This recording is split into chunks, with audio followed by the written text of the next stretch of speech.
Dan yang menurut saya amazing banget, itu adalah cara dia mengunyah. Jadi cara dia mengunyah dalam proses diet itu.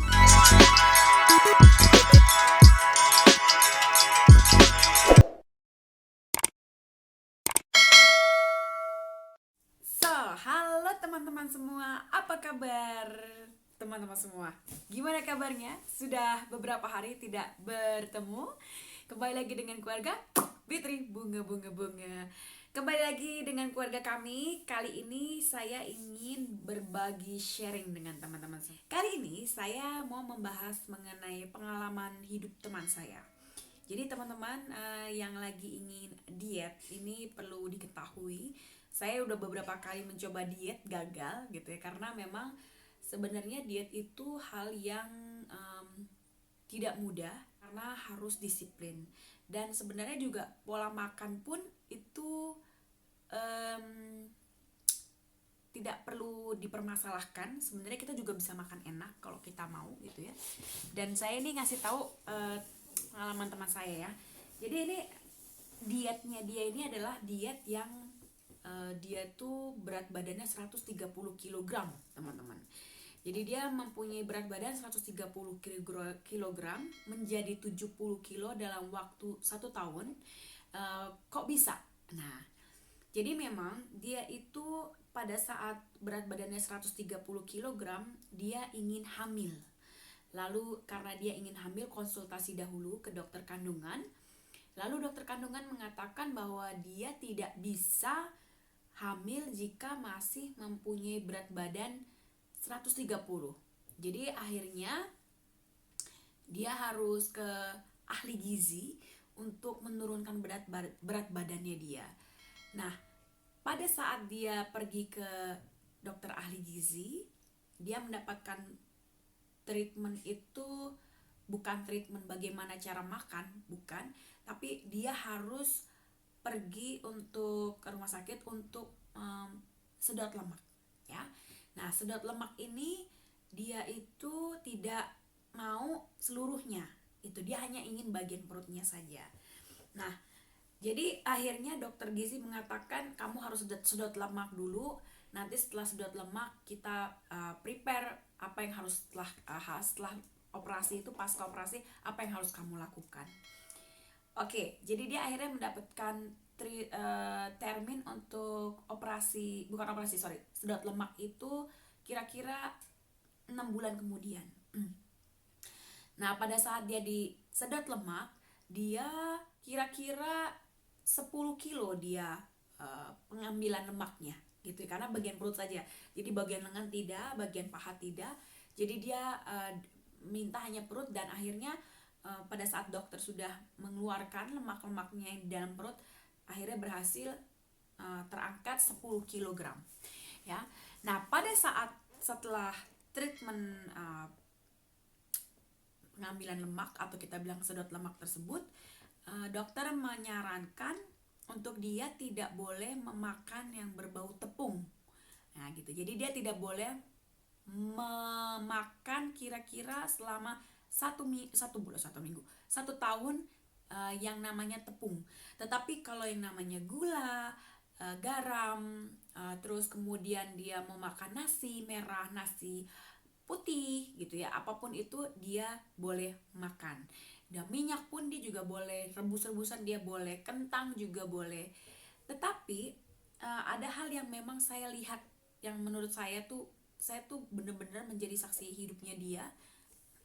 Nah, jadi pada saat setelah sedot lemak itu yang saya lihat prosesnya begitu berat itu adalah, jadi dokter mengatakan kamu tidak boleh makan tepung, itu nggak masalah untuk dia.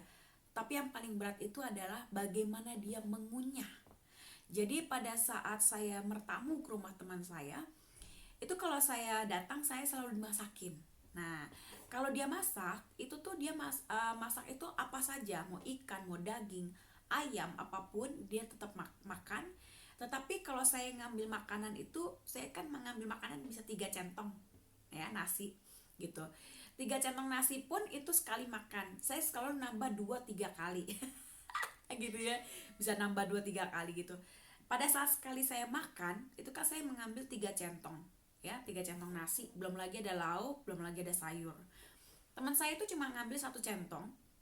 Nah, 1 centong itu dia mengambil, dia paling hanya makan daging atau ayam itu hanya sedikit, tidak banyak, sayur juga.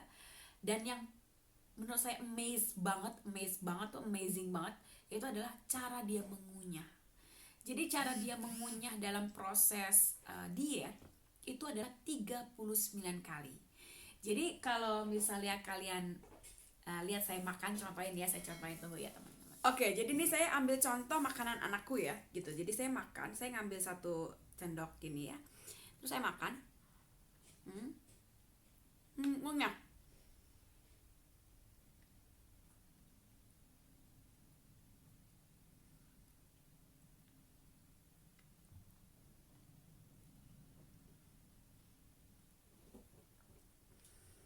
Jadi bukan ngunyah,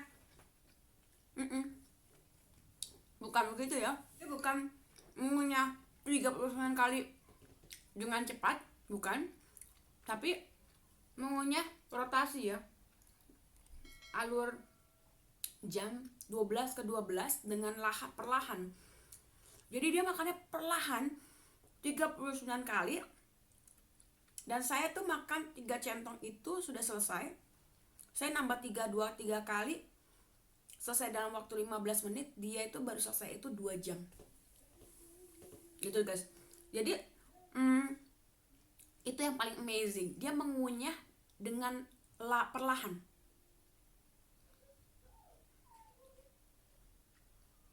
Gitu. Karena saya lihat sendiri teman-teman, 39 kali, bukan gitu. Nah, itu dalam waktu 1 tahun dia lihat. Saya lihat ya, saya perhatikan. Kemudian yang kedua, itu yang amazingnya lagi adalah dia disarankan oleh dokter gizi harus jalan setiap hari sekitar 30 km. 30 km itu tuh jauh banget, saya nggak tahu dari mana sampai mana ya gitu ya. Tapi intinya setiap hari. Jadi dalam proses diet itu dia boleh makan apa saja, tapi mengunyah 39 kali. Dia boleh makan sesering mungkin, tapi ada durasinya. Jadi kalau sudah 2 jam dia makan, dia tidak boleh makan dulu. Nanti boleh 1 jam lagi dia boleh makan apa saja. 39 kali mengunyah, 30 km dia harus berjalan kaki dan berjalan cepat gitu. Jadi waktu pertama kali dia 130 itu kan berat banget itu ya. Dan itu sampai kata dia tuh, wah itu tuh tersiksa, gatal-gatal dan sebagainya. Stretch marknya dia tuh banyak banget ya teman-teman. Dan pada saat dia disuruh 30 km berjalan kaki, kebetulan saya tahu banget itu dia harus mengantar anaknya. Jadi dia harus mengantar anaknya sekolah itu sebenarnya perjalanannya itu 9 km. Jadi 9 km pergi doang ya, pergi doang, belum pulang. Nah sebenarnya suami itu bisa nganter pakai mobil, tapi dia bilang tidak, saya antarkan. Jadi mau panas, mau hujan, mau salju, mau angin kencang, dia setiap hari berjalan kaki 30 km pergi. Jadi dia kalau pagi itu sebelum mengantarkan anaknya ke sekolah, pada saat dia pada saat dia ingin mengantarkan anaknya ke sekolah, dia berangkat dia berangkatnya jam 6 pagi ya sama anaknya. Jadi dia berangkat jam 6 pagi pelan-pelan karena dia bawa anak juga gitu ya. Terus dia juga lagi mengandung waktu itu prosesnya ya gitu. Terus habis itu dia pergi cepat, jalan perlahan, jalan perlahan itu 9 km, berangkat 2 jam, kemudian dia balik jalan cepat. Nah terus kemudian dia jemput anaknya jam 12 siang, dia juga jalan cepat. Nanti pada saat dia pulang jalan pelan gitu. Berarti 9 km tambah 9 km saja sudah 18 ditambah 18 ya, ditambahin aja lah, kan kalian matematika pintar ya, kalau saya kan agak-agak error gitu. Tiap hari teman-teman, Sabtu Minggu dia kan di rumah, dia juga jalan. Dan pada saat dia sudah 1 tahun treatment itu, dari 130 ke 70 kilo, maksud saya dari 130 ke 70 kilo itu kan drastis banget gitu ya. Dan dia tidak ada permasalahan dengan kesehatan dan sebagainya, karena dia memang rutin lakukan itu. Jadi Sabtu Minggu dia tetap jalan gitu ya. Bahkan pada saat belakangan ini juga kalau saya lihat di Facebooknya, dia bisa berjalan kaki sekitar 45-40 km, bisa lebih, dan itu jalan cepat. Dia bukan jogging ya, jalan cepat, gitu. Saya nggak kuat gitu ya, tapi dia bisa gitu bawa roll anaknya, babynya, bawa anaknya yang pertama juga gitu ya. Jadi memang sangat-sangat bagus sekali treatment yang dia lakukan gitu ya. Dan saya tidak melihat permasalahan dari makanan, karena makanan pun dia bisa makan apa saja yang saya lihat gitu ya. Jadi tidak ada masalah gitu. Dan memang dia per setiap sebulan 2 kali dia harus kontrol kilo gitu ya. Jadi kalau misalnya dia tidak ada penurunan, berarti ada something wrong yang nggak baik gitu. Dan makanya dokter gizinya bilang you can eat what you want gitu kan, terserah kamu makan apa saja gitu.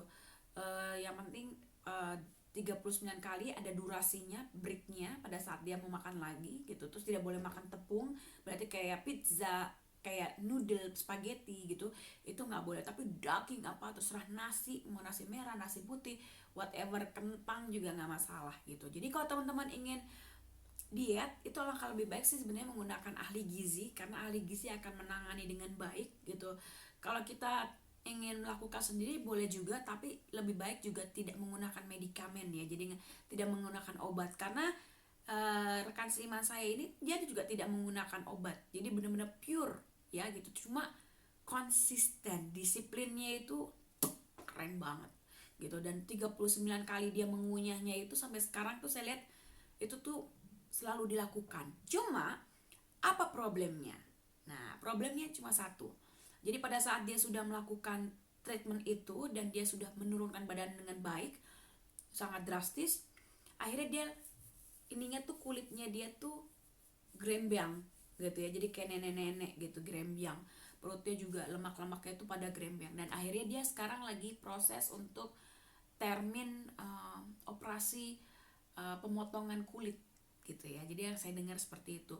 Saya ingin sekali memperlihatkan fotonya ke kalian semua, tapi saya rasa juga nggak etis gitu, karena memang dia punya keluarga besar gitu. Dan kalaupun saya tanya, mungkin dari pihaknya dia nggak masalah, tapi mungkin dari pihak keluarga tidak suka gitu ya. Jadi ya memang saya juga harus berhati-hati gitu. Makanya saya cuma cerita dari pengalaman. Senang banget saya kalau misalnya bisa pasang fotonya, kalian bisa lihat dari bener-bener big body, gila gede banget gitu ya. Sangat-sangat gede. Itu seperti Arya kalau nggak salah yang ada di Indonesia dulu, sempat dioperasi dan sebagainya ya, seperti itu. Jadi ya memang tidak mudah gitu ya. Yang penting adalah bagaimana kita disiplin gitu ya. Dan itu yang saya juga coba tapi sering gagal. Apalagi kalau di luar negeri tuh musim dingin tuh pinginnya makan gitu ya. Terus aduh jadi males bangun atau gimana gitu ya. Itu yang agak-agak repot. Nah, jadi dari sini, cerita di sini kita bisa lihat bahwa untuk diet itu juga tidak mudah, butuh perjuangan. Dan memang pasti teman-teman juga yang kepingin kurus juga tidaklah mudah gitu. Jadi yang penting itu adalah disiplin dan menjaga makanan gitu ya. Itu yang paling penting gitu. Karena memang saya juga coba, memang yang paling susah adalah kita tuh disiplin dan jalan kaki. Itu yang susah tuh saya. Karena memang kalau jalan tuh saya di sini dingin, agak-agak ribet gitu, agak-agak yang males gitu ya. So, sampai di sini dulu teman-teman. Jadi kalau kalian ingin berminat diet gitu ya, kalian harus coba cari tahu bagaimana yang terbaik. Lebih baik ke ahli gizi ya, itu menurut saya sih gitu. Jadi jangan mencoba-coba kalau kalian nggak ngerti caranya gitu ya gitu. Terus kalau ada ahli gizi, kalian juga dipantau secara teratur ya gitu. Oke, sampai di sini dulu dengan cerita atau sharing dari saya. Kembali lagi nanti dengan keluarga Bitri di Jerman, sharing apa lagi gitu. So bye bye, dadah, salam Bitri, dadah.